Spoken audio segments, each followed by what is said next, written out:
Hello, fellow innovators. This is Patrick Emmons. And this is Shelli Nelson.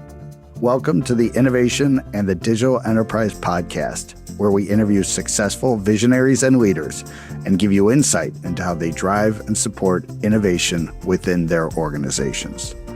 Today, we're joined by someone whose career has spanned startups, global enterprises, and now leadership in one of the most mission-driven industries out there. Sean McCormack, Chief Innovation Officer at First Student. Sean started his career in military intelligence, focusing on the Middle East, where he developed early language learning systems well before EdTech was a buzzword. He went on to build 6 startups from online car sales to developer tools before stepping into major enterprise roles, where he made a real name for himself. He's led transformation initiatives at Miller Coors, Manpower Group, Harley, Davidson, Grainger, and EQT, and picked up a few trophies along the way. CIO 100, Industry Week Best Plant, Microsoft MVP, and Forrester and Edison Innovation Awards, just to name a few. Now, at First Student, Sean is at the helm of a sweeping digital transformation. His team launched Halo, a transportation platform that connects everything from routing to maintenance, and First Alt, a digital business that's rethinking mobility for underserved students. He's a technologist, an innovator, and you'll hear he's a great storyteller. Sean, I'm really glad to have you on the show today. Yeah, thank you so much. Really, really excited to be here. Yeah. And Sean, again, welcome to the show. Thought maybe we'd start with a bit of context. So this career arc from military intelligence to innovation leader at First Student, what ties it all together for you? Yeah, it was a very strange series of events. I actually went into the military and planned to stay military my entire career. Had nothing to do with technology. As you mentioned, I was in military intelligence. I spoke Arabic. My whole focus was that career field. And I ended up having a stint at the Air Force Academy where I was an Arabic language instructor. And while I was there, I had a colonel that I reported to. His name was Crazy Colonel Sutherland. That's what we all affectionately called him. And Crazy Colonel Sutherland at the time, I was in the Department of Foreign Languages, and he had this thought that you could actually teach people languages online. And at the time, that was not a common belief. The view was that you had to have students in the classroom learning live. And it was actually really expensive for the military because if you think about special forces, soldiers, diplomats, foreign service, you name it, they were spending hundreds of millions of dollars every year sending people to schools. I went to the Defense Language Institute in Monterey, California. I was there for a year and a half. Beautiful assignment, but very expensive to learn a language. So the thought was, is there a way to teach people languages online? And he pulled together a kind of ragtag pool of people. All of us spoke multiple languages. I had several that I spoke, and we pulled 4 different people. And his thought was it was easier to teach someone a program than it was to teach them a language. So he all these linguists and then gave us a bunch of books and said, figure out how to teach people languages. And I think we were naive enough and crazy enough that we actually did it. And we built the first online language learning platform, ended up getting highlighted globally across a bunch of conferences. And then from there, ended up consulting with the NSA, the CIA, the FBI, a bunch of universities to build commercial content. And that's how I ended up in technology, completely unplanned. Well, you've worked all over the world, touched on a number of different industries. Obviously, there's some threads there, but how has that global and cross-functional experience shaped your approach and what you're doing right now? I think for me, probably the most impactful job I had was at an e-commerce startup. And I got brought in. It was an entrepreneur that had started up an e-commerce company literally from his garage and using a simple $200 software program that he bought online. And by the time I joined, he was at 20 million. And he was hitting a growth curve where he didn't really know how to go beyond that without making some major technology changes. And for me, it was really impactful because it was the first time I got to look at a business as a whole and really figure out how do you take this entire system, everything from shipping and pricing and customer service, merchandising, and build a technology platform that services all that and is integrated. And that was very impactful for me because I had the opportunity to do that, ended up taking them to 40 million within 2 years. That really changed my thought process on how technology can help a company and how do you even design systems. Because oftentimes what you see in enterprises is very siloed capabilities. You'll have business units that go buy their own little platforms for their specific needs, but it doesn't actually roll up for the enterprise. And then you often have certain functions that get hit with all these different systems, different purposes. One simple example is when I joined Grainger, we had people in the contact center. We had over 2,000 contact center agents, and they were using 17 different systems at once. Holy cow. Yeah, just trying to get their job done. That's because everybody gave them different systems for different needs. So that e-commerce job really changed my thought process. And I think ever since then, I've always tried to approach a business from understanding the business as a whole. How does the business actually operate start to finish? What are all the key components? And then try to find a way to have technology help.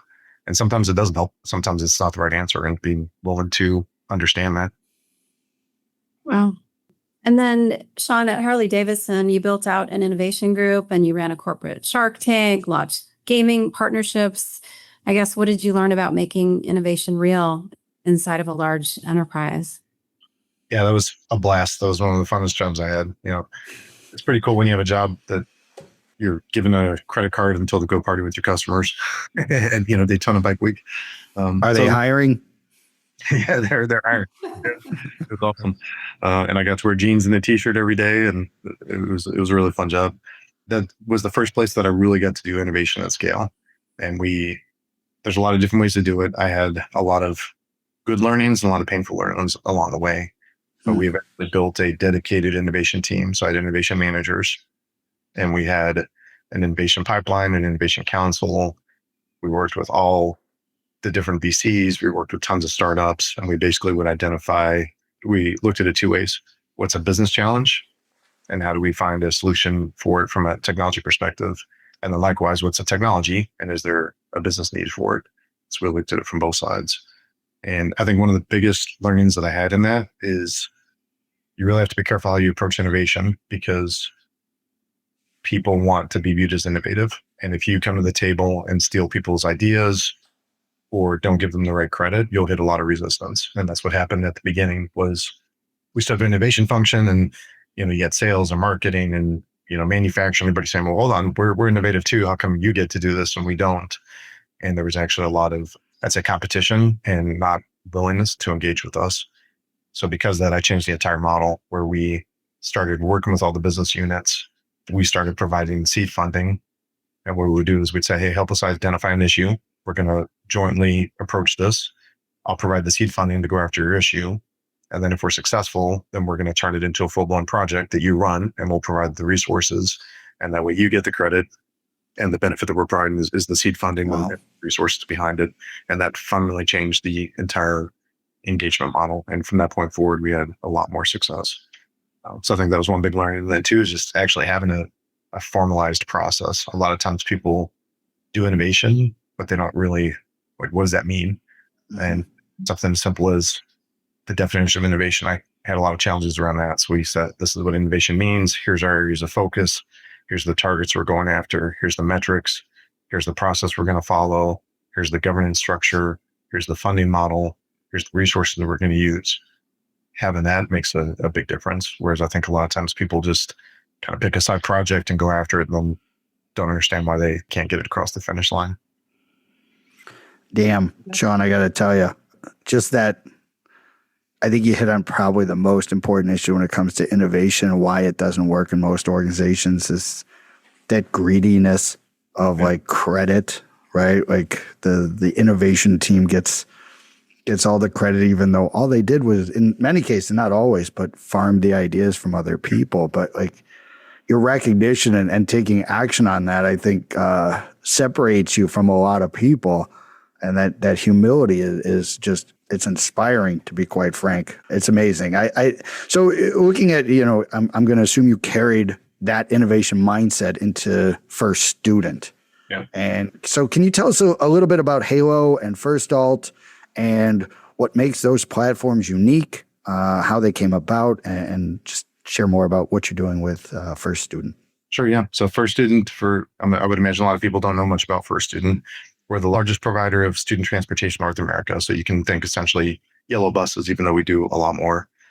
We're over 60,000 employees, over 46,000 vehicles. We're the third largest fleet across any industry.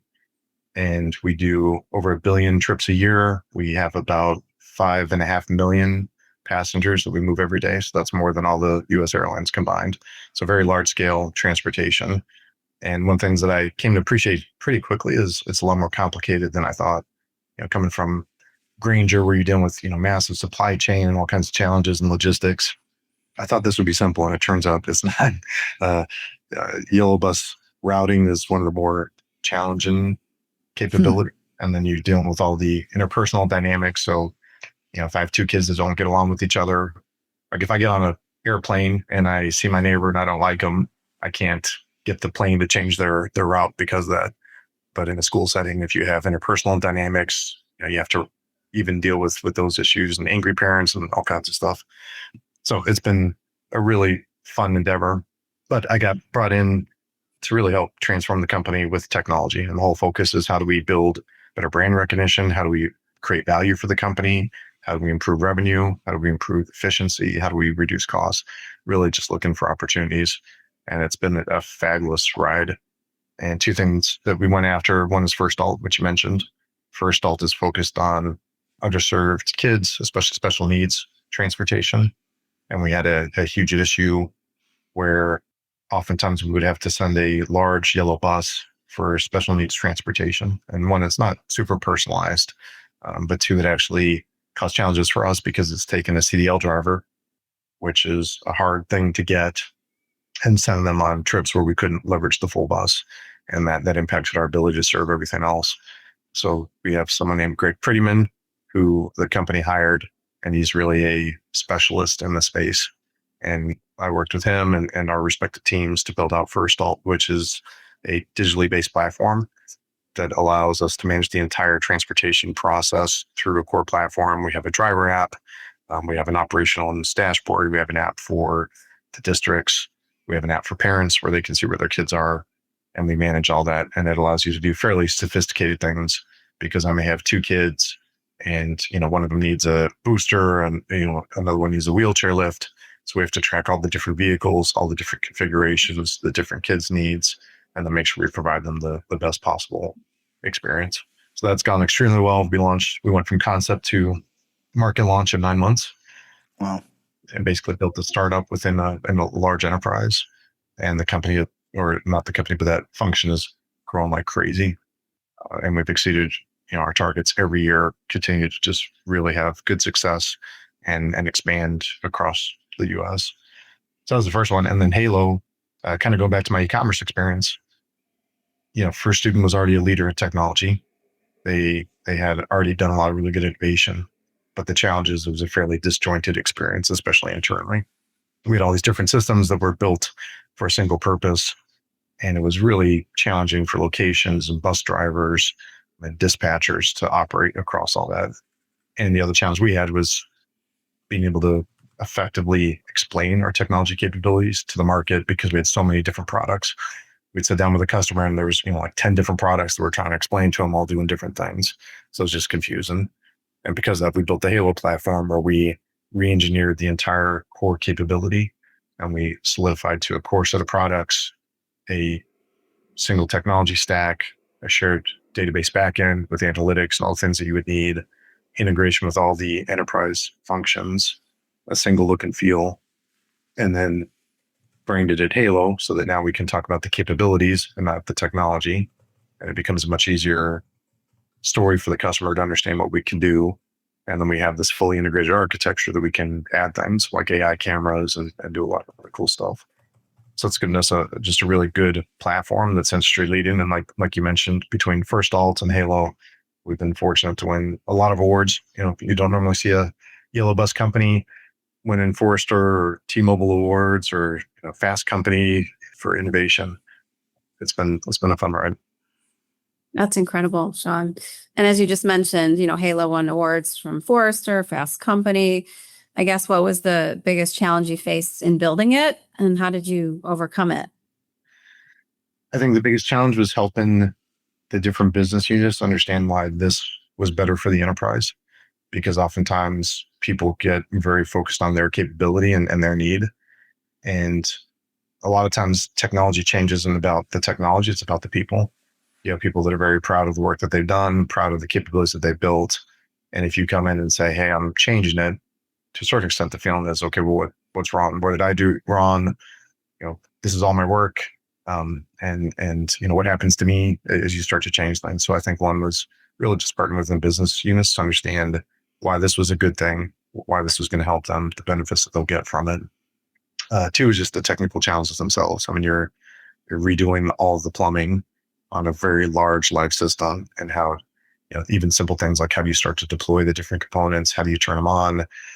And we have 40,000 drivers. How do you train all those drivers on the new functionality?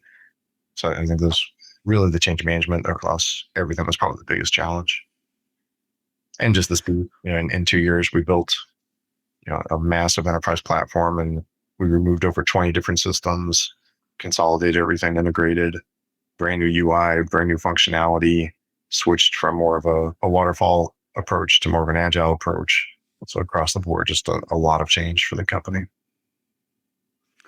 Sean, this is a podcast on innovation and the digital enterprise. So we've been going for about 20 minutes here, and I haven't brought up AI. So either I bring it up or I'm going to get scolded. So from what I understand in a previous conversation, you've got AI running across First Student. Is that correct? Yeah, that's correct. Like safety cameras and some recruiting chatbots, things to that level? Yeah, we have AI in production in several different areas. You mentioned the AI cameras. We have those deployed to about 2,000 vehicles right now, completing a pilot on that. And we've seen massive success. We've had a accident frequency rate go down by almost 30%. Holy cow. So what does that mean? Accident frequency rate. What does that mean to like parents? Yes. Collisions, bumping into people, objects, things like that. And the cameras that we're employing do road facing. So they're able to detect objects and notify a driver, hey, you're following too close, or someone started to walk across the street. It's able to detect if someone's going through yellow lights, if they're speeding too much. So really good intelligence to help coach the driver and help them understand or distract. The other thing is it looks at the driver and it looks at things like distracted behavior, and then just helps coach them to be safer drivers. Here are things you can do. Don't follow so close. You didn't even realize it, but you're glancing at your phone, or you were, paying attention to fine on the street, and how do you just continue to drive safer. So that's been really powerful. We deployed a bot called Olivia, and that's helping us in our recruiting process. We have over 13,000 people that we've interviewed using that, and it basically does a first pass, allowing us to very quickly talk to candidates, vet them. It automates all the scheduling for us, so we don't have recruiters trying to deal with all the scheduling anymore. And then allows us to very quickly get someone to the second stage where they can talk to a live recruiter. And the benefit for us is it's really helped us accelerate our hiring pipeline and get people through the process faster, get higher quality candidates. We've got AI that we're using for, more complicated things like contract data extraction. We have really complex contracts. All of them are fairly customized and unique. And it's been a really big challenge trying to find a way to actually get the data out of it. For me, it's actually been a good litmus test for AI, because we spent a year across multiple AI companies trying to find a way to get it to work and couldn't. And then we finally found a partner that has a very successful capability, and we're extracting 150 attributes out of each contract now. And that gives us good insights. We've got things like Copilot deployed across the company.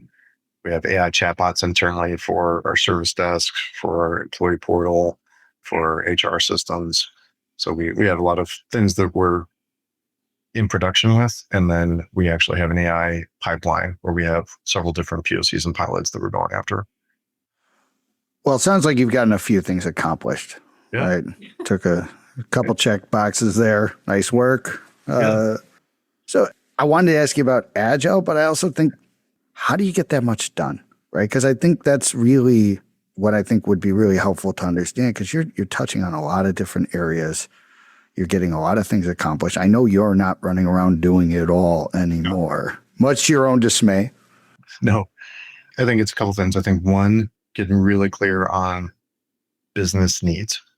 Because if you understand what the problem is, it's much easier to get people focused on the solution and really clear on what is the problem, how are we going to solve it.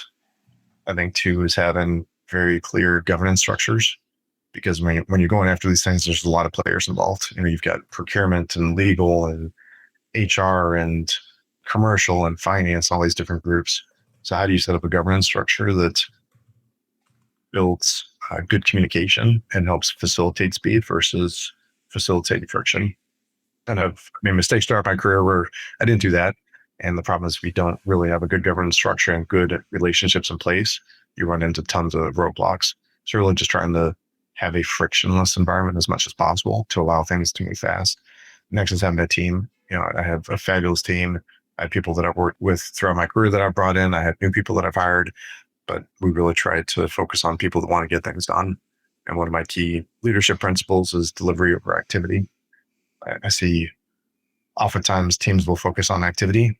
I send an email, I had a meeting, we had a discussion. I can have a team that does 100% activity and delivers nothing. And our focus is on delivery. Did you get the contract signed? Did you get the code deployed? Did you fix the issue? Did you close the ticket? So a big focus just across the entire team on delivery. And then I think just prioritization and having a process like Agile that facilitates rapid pivots as business needs change, as you come up with issues, having a day-to-day process that really allows you to move quickly. Well, I love that.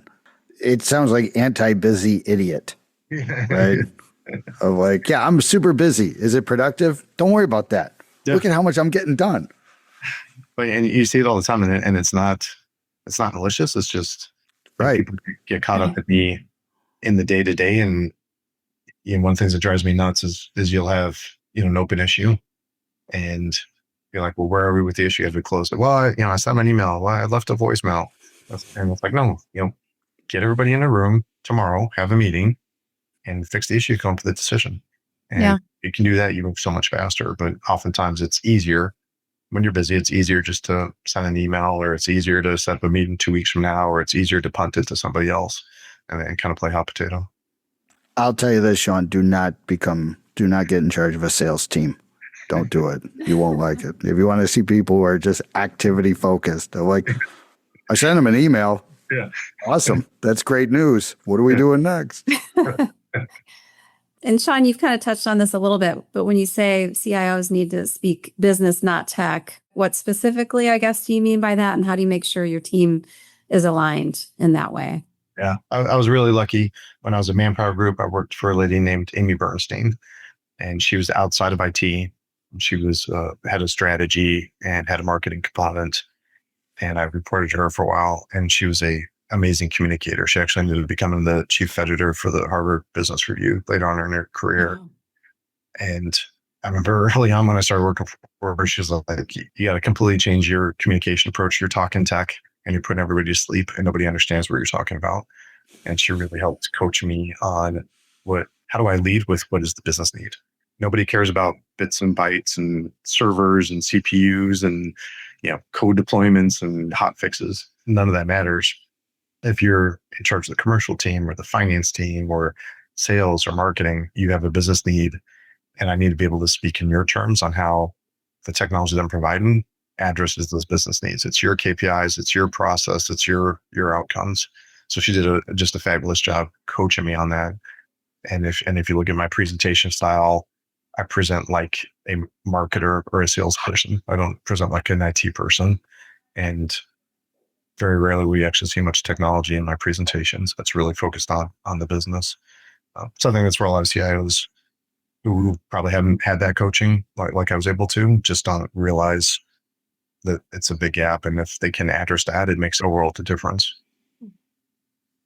I also think, Sean, you demonstrate that you're somebody who soaks up and you're self-aware, right? I think from all leaders, that's like a critical first step of like, okay, so what are other people doing? There's a certain level of, I said it before, humility that's required, that like you're going to like acknowledge the blank stares in a meeting when there's a lot of people in tech that they'll just keep going, right? Yeah. Where it's like, you should have seen that they've checked out about 20 minutes ago, right?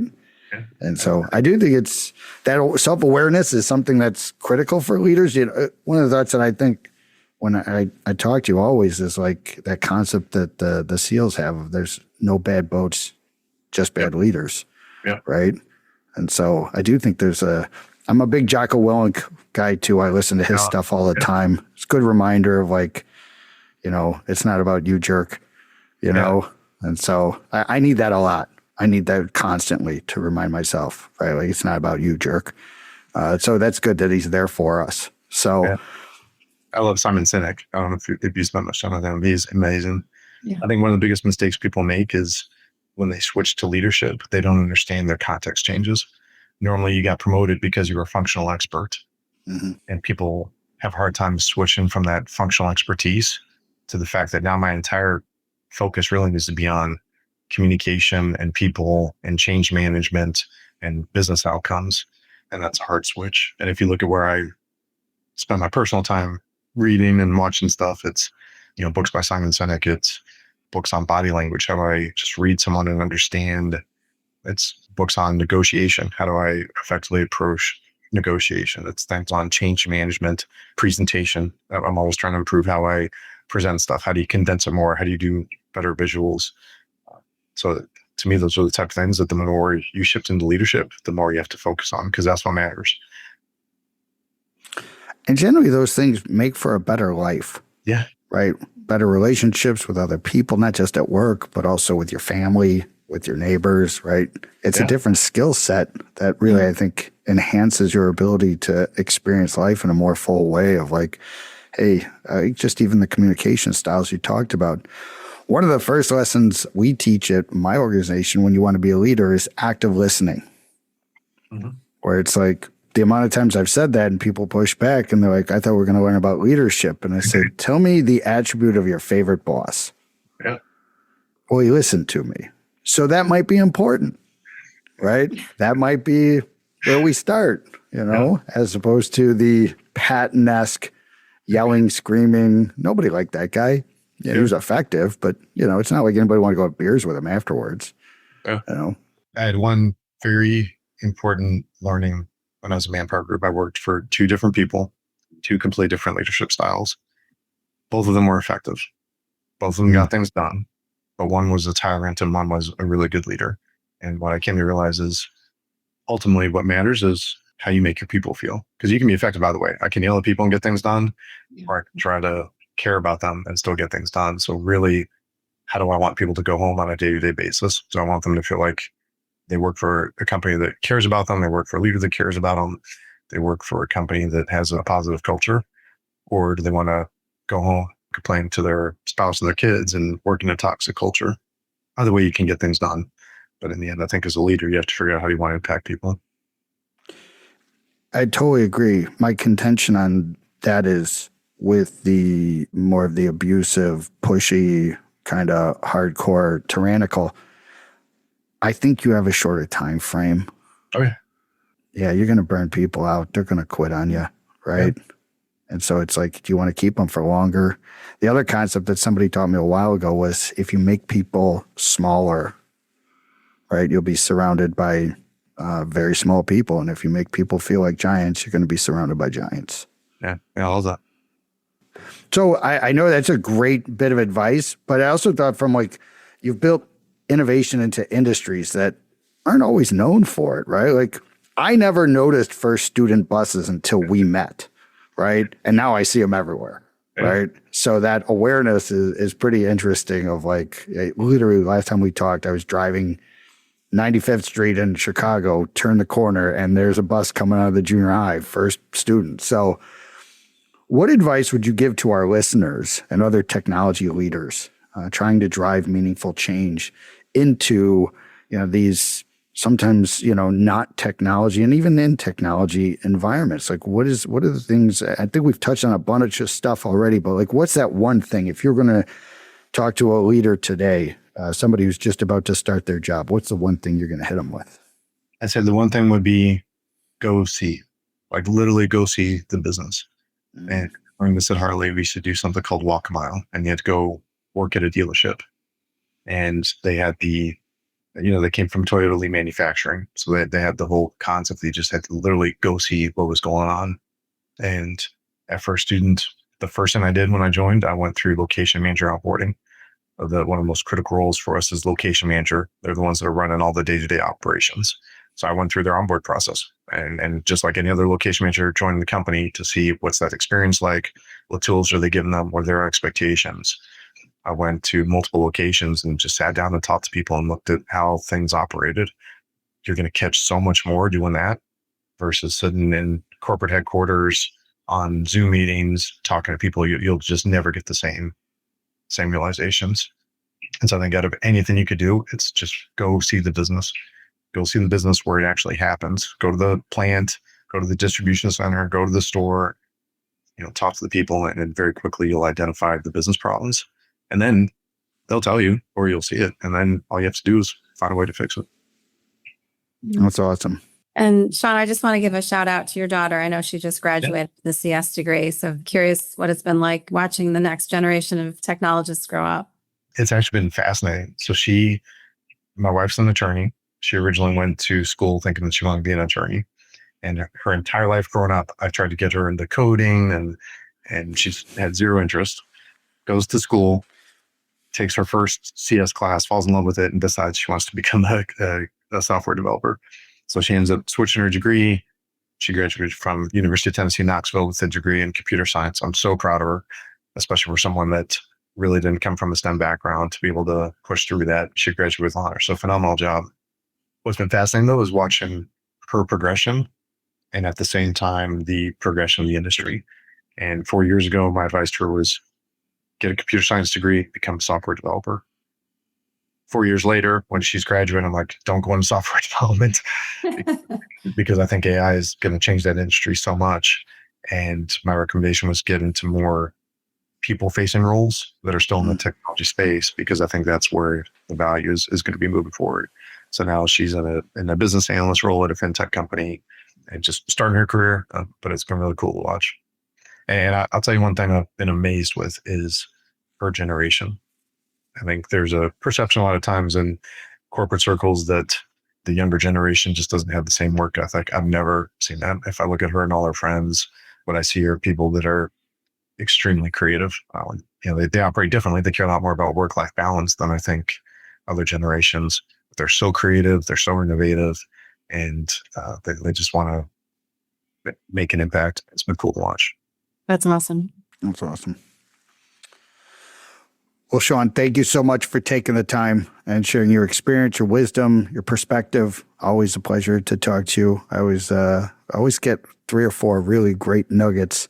I wrote quite a few of them down. So I'm going to take credit for them until this gets published.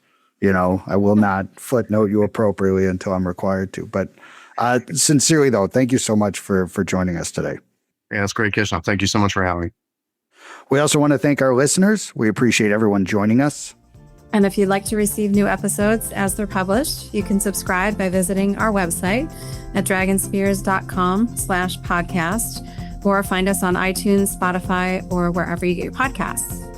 This episode was sponsored by Dragon Spears and produced by Dante32.